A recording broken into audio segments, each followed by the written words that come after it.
All right, what part three? Welcome. You guys are and gals are incredibly uh, hardworking. You're actually.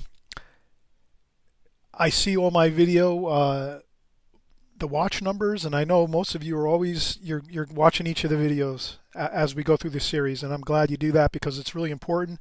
You see everything as it develops, the paintings and so forth.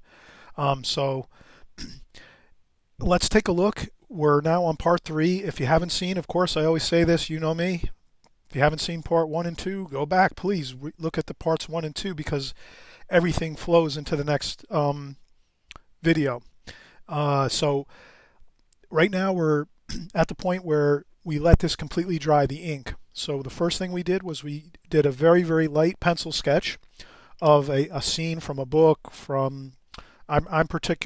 In particular, I'm looking at an art book of an artist who has their paintings in a book.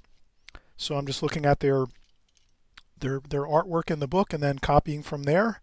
Um, I don't put the photograph of the painting online here because it's sort of a copyright issue. I don't want to be copying other people's work or trying to gain or anything like that from someone else's work. And so I just, out of respect, I don't really use other people's artwork um, on my videos by showing it and so forth. But I do work from other people's artwork just to get ideas. There's a lot of great books out there that have all the work style workbooks where art books where you're actually working from the paintings the artist has done, and then they're showing you to follow step by step and so forth. So it's great to copy other people's work and learn from other people's work, and there's tons of art books out there that are just like that. In any case, videos as well too. Many artists, contemporary watercolor artists, have videos, many videos, and you copy and follow along. And I guess it's the same with our YouTube videos here. Everyone, we all copy along and look at other people's videos and learn things and so forth. And I'm no different. I do the same thing. I look at a lot of people's art online and learn from their ideas. So here I use the Sharpie to just do a few little touch-ups to get some more accurate shadowing underneath the windowsill here and the header over that window. And I did a little bit over here. So a little bit of Sharpie is acceptable. If you want to just fix a few little small spots, I wouldn't use it in a large degree because you will see it. It's the Sharpie ink is different than the Sumi ink. And but this is permanent, so this won't run either. So when you add water to your paper, this is once it's dry, it won't have any problem of leaking or making smudges and so forth. All right, so we had our first video. We did our light pencil sketch. We got our basic shapes of all the, let's say we call this a bed and breakfast out in the beautiful countryside. Maybe this is over in Europe somewhere. And so we did that. We got the bushes and the trees and the limbs and grass. And so we did the basic with the pencil, the basic idea of the picture. Then on part two, we took our Sumi ink pens, which are bamboo, and our Sumi ink, and we got in the darkest dark shadows and darkest tonal values in the picture in with our Sumi ink, which is a nice effect. So that kind of sets the whole key for the picture. We've got our darkest darks now in our picture, our shadowing, our dark shadows, and now our final stage, we're going to just add watercolor to it. So with the line and wash technique, you can have a lot of fun. You can it's a great practice for your tonal values. So you're noticing what are the darkest darks in your picture first, which is really important to know when you're doing artwork. You want to see your tonal values correctly. You want to see your darkest darks correctly, your shadowing. And then from there, we can add in now our beautiful range of tonal values with the watercolor as we go. I'll take my palette. It's ready to go here. We spritzed it with some water a few hours ago. I'm using my standard palette that I always use. If anyone's brand new, if you just type in My Palette by Petri, you'll see the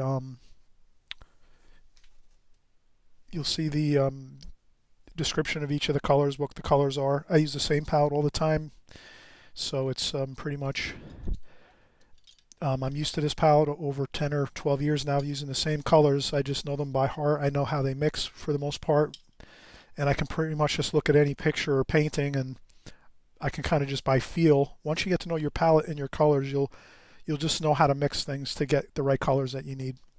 So what I'm going to do first is I think we'll get in the sky color first. So let's do the sky color first. Now the reason I'm going to probably do the sky color first is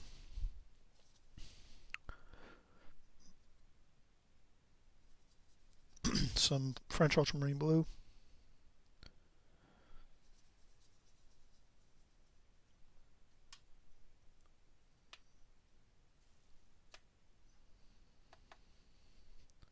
Some Payne's gray. French ultramarine blue. Burnt sienna. Then in this well, maybe we'll make a little more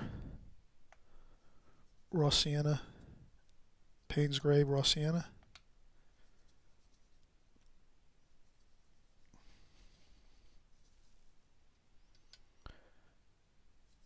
And then maybe we'll do some,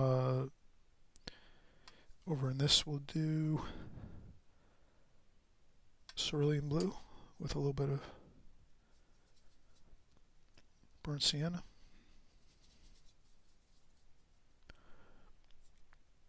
And a little bit of cobalt blue. Lots of water.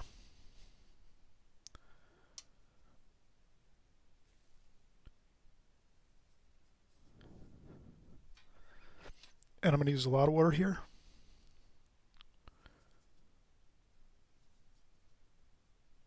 And again, with watercolors, we notice that we have to go darker than what we would think it's going to look like on the paper. So pretty much a rule of thumb with watercolor is when you're putting in your wash is it's going to dry about 50% lighter than what it looks like on your palette. So it looks like I have to go darker with my my palette here.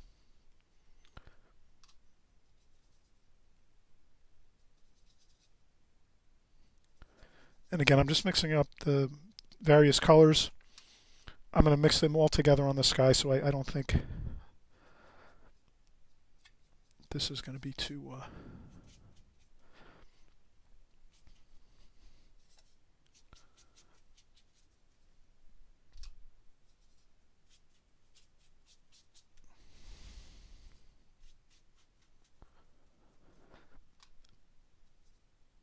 Okay, I'm going to change brushes. I am using a square brush. I'm going to go with a mop brush. Reason I'm going with the mop brush is it holds more water, so now I can get more water on here.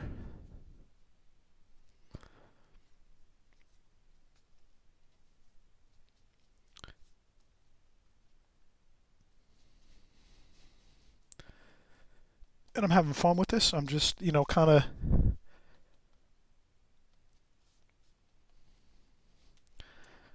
now what I'm going to do is go with a little more raw sienna towards the horizon line, closer to this here.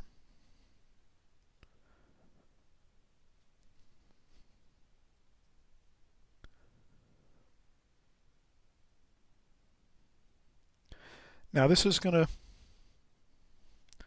dry a lot lighter. And then what I'll do is just for fun, let's go with a nice dark, so let's go with, we're going to go with Payne's gray, burnt sienna, raw sienna, and just some nice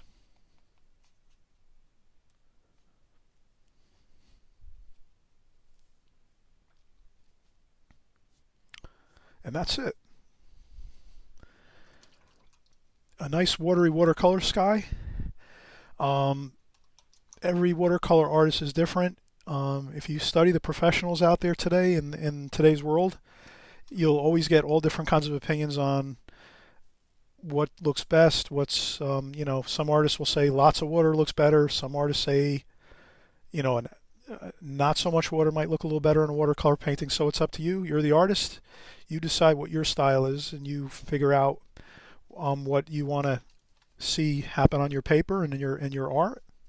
So I say you practice and try to study a little bit of everything and find what you like best. I think the safest way to go. I think this is a huge tip for any watercolor artist that's studying watercolor. Doesn't matter if you're brand new at it, if you're young or if you're older, whatever. For any watercolor artist, I think the best way to go if you want to study watercolor is to find your favorite art, the way it looks on finished work. So if you go onto Google and you Google watercolor streetscapes or watercolor seascapes or watercolor landscapes, and if you look through all those paintings and you find certain paintings that look the best to you, then whatever ones are your favorite paintings that you kind of tend to like more than others, that would be maybe the style you want to go after. So then you would probably look up the artist and say, all right, that's the kind of style painting I like.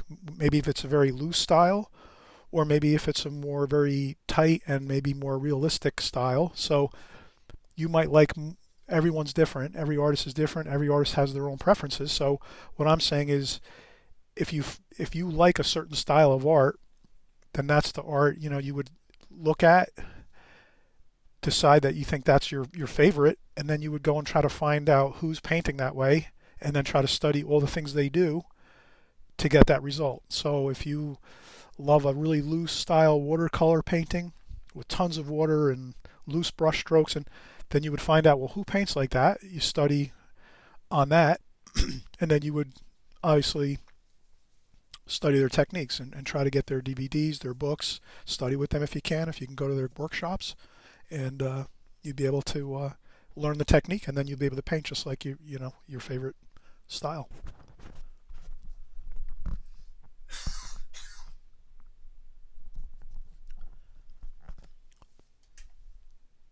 I'm still with a cold, so excuse my coughing here. And so that's kind of the key, I think, is if you can find what your favorite look is, try to find someone that's painting that way and how they're getting that result that you're looking for, and then you just try to copy everything they do and just keep copying and copying and trying to practice all the techniques that they do.